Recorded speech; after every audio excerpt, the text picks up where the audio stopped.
ნუ თუ მართლა ვინმეს გონიათ რომ საქმე გამსახურდიაში, შევარდნაძეში, სააკაშვილში, ან ივანიშვილშია, ან თუნდაც ზელენსკი პოროშენკოში, საქმე არის პუტინში და საქმე არის რუსეთში და საქმე იმაშია რომ ჩვენ ჩუმად ვიქნებით, თუ ცოცხებს ავიფარებთ თქვენმა აქტივისტებმა რო იციან და ლიდერებმა აქციაზე მომავალ ხალხს რო დახვდებიან კოლონები და ესე ცოცხს რო იპარებენ, აი ეგრე გაქვთ ზუსტად ცოცხები აპარებული, რომ თითქოს თქვენ არაფერ შუაში არ ხართ, რომ თითქოს ომი არ მიმდინარეობს. ჩვენთან 2008 წლიდან კი არა, მანამდეც ომი იყო, ახლაც ომია და ყოველდღიურად მიმდინარეობს ოკუპაცია საქართველოში და ყოველდღიურად ჩვენს დებს და ძმებს აციოკებენ. ან გონიათ რომ იმ რაკეტებს, რომელსაც უმიზნებენ უკრაინელ ბავშვებს, ჩვენ შვილებს არ უმიზნებენ?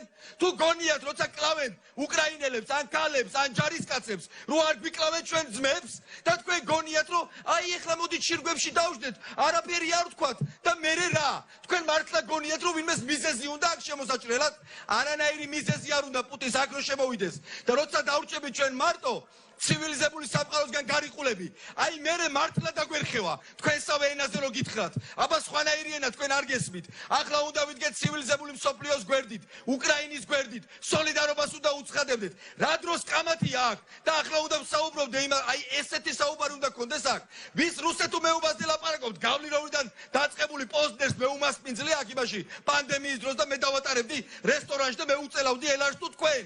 თუ ის იყო კობახიძე აგე რო გამოვიდა წეგან და 2008 წლის ომიო რო ლაპარაკობს. სად იყო კობახიძე 2008 წლის ომში? აბა ერთი მანახეთ, ან კადრი მანახეთ, ან მისი ერთი განცხადება მანახეთ.